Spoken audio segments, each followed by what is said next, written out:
올해로 63. 저는 평범한 시어머니입니다. 남편은 일찍 세상을 떠났고 아들 하나 외동으로 키우며 살았어요. 아들놈은 눈에 넣어도 안 아플 정도로 귀하게 키웠고 혼자서 대학 보내고 군대 제대하고 직장 잡는 것까지 지켜보며 늘 감사했습니다. 그 아이가 결혼하겠다고 했을 땐 마음이 뿌듯하기도 하고 한편으로는 외로워질까 걱정도 되었지만 이젠 나보다 며느리가 더 중요한 사람이겠지 하며 스스로 다독였습니다. 며느리는 깔끔한 외모에 똑 부러지는 말투, 처음엔 조금 차가워 보였지만 그래도 예의 바르고 당차 보였습니다. 결혼 후에도 초반엔 별 문제 없었어요. 가끔 반찬해서 갖다 주면 감사합니다, 어머니. 하며 인사도 잘했고 제가 만든 갈비찜도 맛있다며 사진 찍어 보내주기도 했죠. 문제는 며느리가 아이를 낳고 나서부터였어요. 아이를 낳고 나서 며느리의 말투가 조금씩 달라지기 시작했습니다. 처음에는 피곤해서 그런가 보다 싶었어요. 밤에 잠도 못 자고 초보 엄마로서 얼마나 힘들까 싶어서 뭐든 참았습니다. 그래도 반찬을 해서 가져다 주면 좋다고는 하겠지 싶었는데 어머니, 요즘은 이런 나물 안 먹여요. 애기한텐 소화도 안 되고요. 하는 말을 툭 내뱉더라고요. 그 말이 그렇게 상처가 될 줄 몰랐습니다. 그냥 감사해요. 잘 챙겨 먹을게요. 한마디 해주면 되는 거잖아요. 어차피 아이 주려고 한 게 아니라 며느리 당신 먹으라고 한 건데. 그런데 며칠 뒤 아들에게 전화가 왔어요. 엄마, 앞으로 반찬은 안 해주셔도 돼. 민지가 부담스러워해.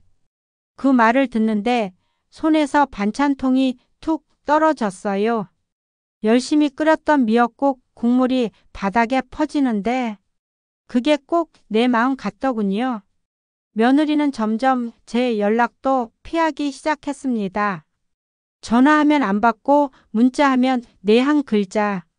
어느 날은 카톡 프로필 사진이 불편한 친절은 사절이더군요. 설마 나한테 하는 말일까? 내가 뭘 그렇게 불편하게 했는지 모르겠어요. 명절이면 차례상 차리는 걸 도와주겠다는 것도 아니고 그냥 와서 얼굴만 보자는 건데 그조차도 바빠요? 일정이 있어서요? 라며 빠지더라고요. 그날이 아직도 생생합니다. 우리 가족끼리 아버지 제사였어요. 며느리는 전날까지도 참석한다고 했었는데 제사 당일 아침에 아들이 전화해서 이러더군요. 엄마, 민지 몸이 안 좋아서 오늘은 못 온대. 알겠다 했죠. 그런데 그날 저녁 지인의 딸이 보내준 SNS 메시지 하나에 제 눈이 커졌습니다. 며느리가 그 시간에 친구들과 고급 레스토랑에서 와인 마시며 웃고 있는 사진을 올려놨더라고요. 내 시간도 소중하니까 가고 싶은 곳에 간다는 문구까지 함께. 그때 심장이 쿵 내려앉았습니다. 이제 확실히 알겠더군요. 며느리는 나를 싫어하는구나. 이 가족 모임을, 이 집안을 하찮게 여기는구나. 며느리의 SNS를 보고 며칠을 뜬 눈으로 보냈습니다. 몸이 안 좋아서 제사에 못 온다는 사람이 와인잔을 들고 환하게 웃고 있다는 건 몸이 안 좋아서가 아니라 오기 싫었다는 얘기잖아요. 그걸 알면서도 저는 아들에게 아무 말 하지 않았습니다. 그냥 속만 끓였죠. 그날 밤 제가 자주 쓰던 차 주전자를 쥐고 있다가 문득 아내가 생각났어요. 어머니가 되면 이해하려고 애써야 해요. 아내는 늘 그렇게 말하곤 했죠. 하지만 이해하려고 애쓴 시간이 6년입니다. 6년 동안 며느리에게 어머니라는 말 대신 씨라고 불린 게 벌써 몇 번인지도 모르겠어요.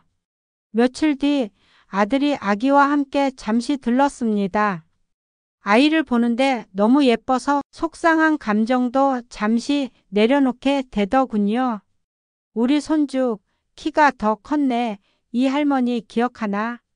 그런데 그 옆에서 며느리가 대뜸 말했습니다. 애한테 너무 가까이 대하지 마세요. 감기 옮을까 봐요. 그 말투 정말 못 잊겠어요.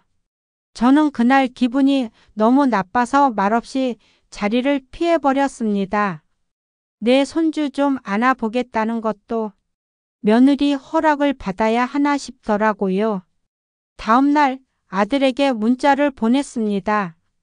이젠 나도 내 생활을 하려 한다. 연락 자주 안 할게. 그 문장 쓰는데 손이 덜덜 떨렸습니다. 마치 내가 스스로 손절을 선언하는 기분이었어요. 며칠이 지나고 가족 행사가 또 있었어요. 제 생일이었죠.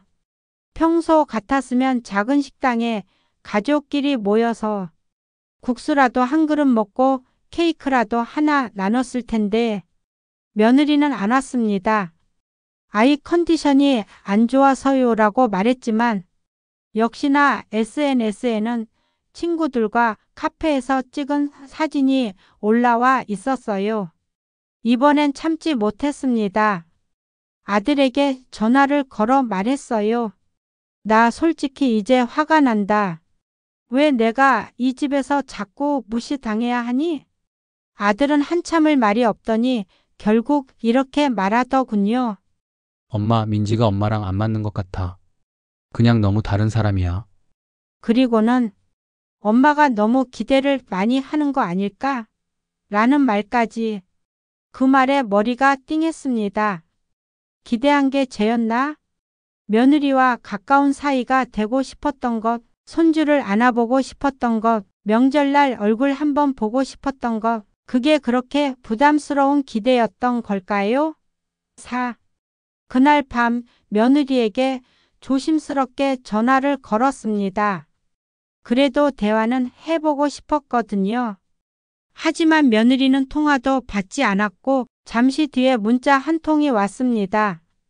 이제 연락은 아들을 통해 주세요. 저도 제 생활이 있어요. 그 문장을 읽고 가만히 주저앉았습니다. 온몸이 얼어붙는 느낌이었어요. 이 집에서 나는 더 이상 가족이 아닌 건가? 며느리도 아들도 내가 가족이 되기를 바란 적이 없었던 건가? 며느리의 문자 한 줄을 읽고 난 뒤 저는 휴대폰을 내려놓고 한참을 가만히 앉아 있었습니다. 창밖은 어둑어둑해져 있었고 주방시계는 저녁 7시를 가리키고 있었지만 밥솥 뚜껑은 열리지 않았고 불도 켜지지 않았습니다. 그날 저는 아무것도 먹지 않았습니다.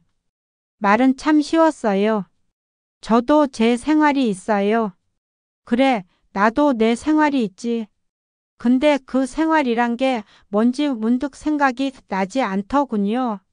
그저 아들 위해, 손주 위해, 가족 위해 살아온 날들이 전부였는데 그 중심에서 이제 난 불필요한 존재가 되어버렸다는 게 분명해졌습니다.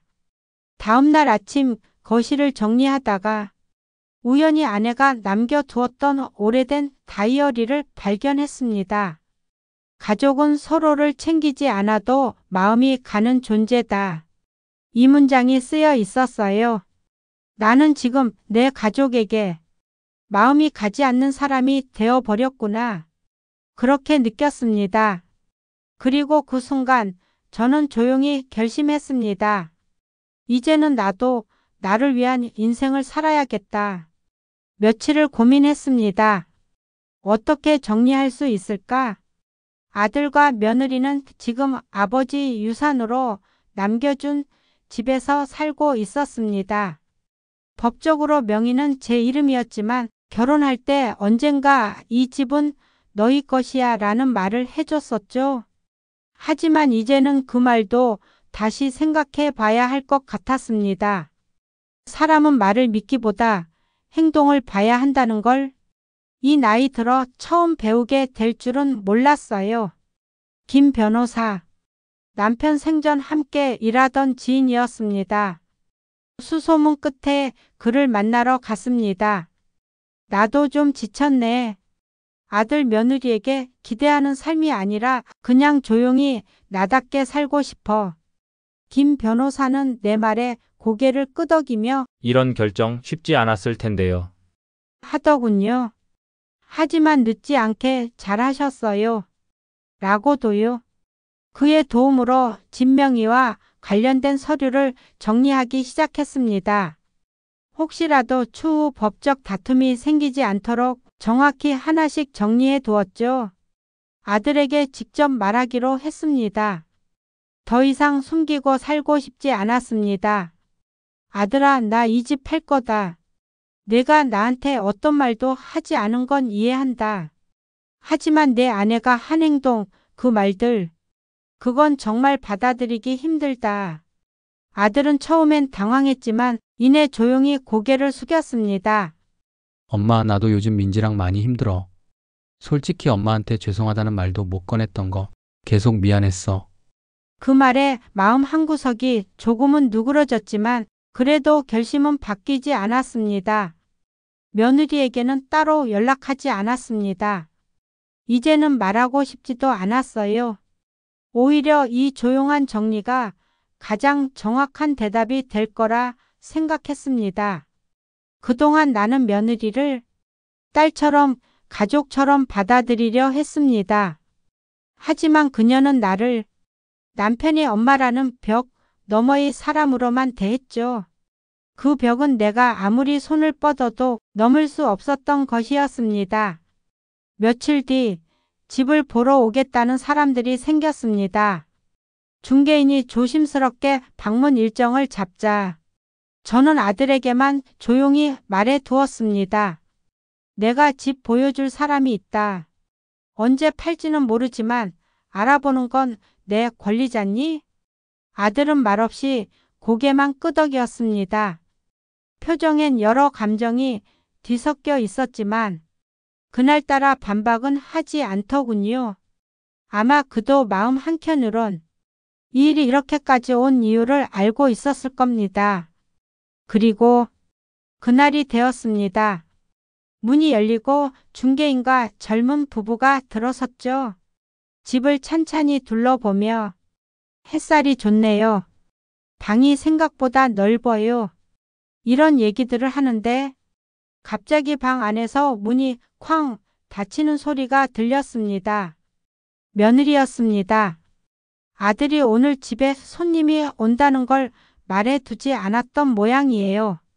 이게 무슨 상황이에요? 하며 며느리가 뛰쳐나왔습니다.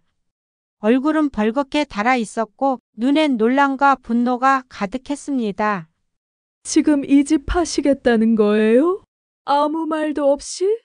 여긴 저희가 살고 있는 집이에요. 저는 조용히 그녀를 바라보며 말했습니다. 명의는 내 거야. 내가 사는 동안 난 한 번도 간섭하지 않았지. 근데 내가 했던 말들, 행동들, 그거에 대한 책임은 져야지 않겠니? 그녀는 황당하다는 듯 헛웃음을 지었습니다. 책임이요? 제가 어머니한테 뭘 그렇게 잘못했는데요? 그 말을 듣고 저는 한참을 바라보다가 대답했습니다. 내가 정말 몰라서 묻는 거니? 아니면 모르는 척하는 거니? 그녀는 입술을 꼭 다물었고 중개인과 손님들은 민망한 기색으로 조용히 자리를 떴습니다. 그 집안에 잠시 무거운 침묵이 감돌았습니다. 그날 밤 아들은 저를 찾아왔습니다. 엄마, 민지가 너무 흥분했어. 근데 솔직히 나도 이제 모르겠어. 그 아이는 그동안 얼마나 힘들었을까 싶기도 했지만 또 한편으론 왜 이제서야 흔들리는 건가 싶어 안타깝기도 했습니다. 저는 말했습니다. 내 선택을 존중한다. 하지만 이 집은 정리할 거야. 이제 내 삶도 내 방식대로 살아야겠어. 며칠 뒤 집은 좋은 조건으로 매매가 결정됐습니다. 모든 서류에 서명하고 은행에서 잔금까지 받았을 땐 묘한 해방감과 동시에 왠지 모를 허탈함도 밀려왔습니다. 그 집은 남편과 함께 꾸렸고 아들을 키운 공간이었고 며느리를 처음 가족으로 맞이했던 곳이었습니다. 그 모든 것이 이제는 지나간 일이 되었죠. 집이 팔리고 난 다음 날 집 안을 천천히 둘러봤습니다. 거실 한쪽에 있던 큰 장식장, 아들이 유치원 때 그려준 그림, 남편이 생전에 쓰던 의자, 하나하나 손끝으로 쓰다듬으며 수고했다는 말을 제 마음속에 남겼습니다. 마지막으로 방문한 건 작은 방 한켠에 있던 아내의 사진이었어요. 아내는 늘 그렇듯 조용한 미소를 짓고 있었죠. 이제 나도 나를 좀 아껴보려고 해. 당신도 잘했어. 그 말 해줬으면 좋겠네. 사진 아래에 작은 국화꽃 한 송이를 놓고 집을 나섰습니다. 며느리는 그 이후로 저에게 아무 말도 하지 않았습니다. 이야기할 이유도 하고 싶은 마음도 없었죠. 아들은 며칠 뒤 조심스럽게 말했습니다. 엄마, 민지가 이혼 얘기를 꺼냈어요. 아무래도 같이 못 살 것 같대요. 저는 조용히 물었어요. 넌 어떠니? 아들은 잠시 말이 없더니 그동안 민지를 감싸느라 엄마한테 너무 못했던 것 같아요. 이제 와서야 그게 얼마나 잘못된 건지 알겠어요. 그 말을 듣고도 저는 큰 위로를 받진 않았습니다. 이미 마음이 너무 많이 닫혀 있었으니까요. 하지만 그래도 그 아이가 지금이라도 눈을 떴다는 사실에 가슴이 조금은 놓였습니다. 며느리와 아들은 결국 조용히 별거에 들어갔고 이혼은 자연스럽게 수순처럼 흘러갔습니다. 제가 먼저 원한 일은 아니었지만 결국 그렇게 되리라는 걸 어느 순간부터 알고 있었던 것 같습니다. 지금 저는 작은 전셋집에 살고 있습니다.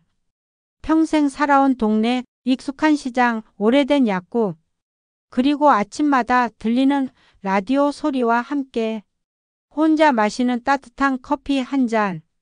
누가 보면 외롭다 하겠지만 이제는 나만의 평화가 있다는 게 얼마나 감사한지 모릅니다. 요즘은 취미로 손뜨개를 다시 시작했습니다. 손주가 보고 싶을 때면 그 아이 사진을 꺼내 조용히 웃습니다. 아들과는 가끔 밥을 먹습니다. 그 아이도 이제 말수가 적어졌지만 눈빛만 보면 알 수 있어요. 엄마 미안해요. 그 말이 늘 담겨 있다는 걸. 이제 며느리는 제 인생에서 한 챕터로 남을 뿐입니다. 좋았던 순간도 실망스러웠던 순간도 있었지만 이제는 모두 흘려보내기로 했습니다. 아들에겐 마지막으로 말했습니다. 너희 아버지도 나도 가족이란 건 그냥 피만 섞였다고 되는 게 아니라는 걸 알았단다. 서로를 존중하고 아끼는 마음이 없다면 그건 가족이 아니야. 아들은 아무 말 없이 제 손을 꼭 잡아주었습니다. 창밖에는 봄 햇살이 스며들고 있습니다. 나는 다시 혼자 걷는 길을 선택했지만 이 길이 외롭지만은 않기를 바랍니다. 오래도록 참아왔던 한 시어머니의 이야기 이제 여기서 마칩니다.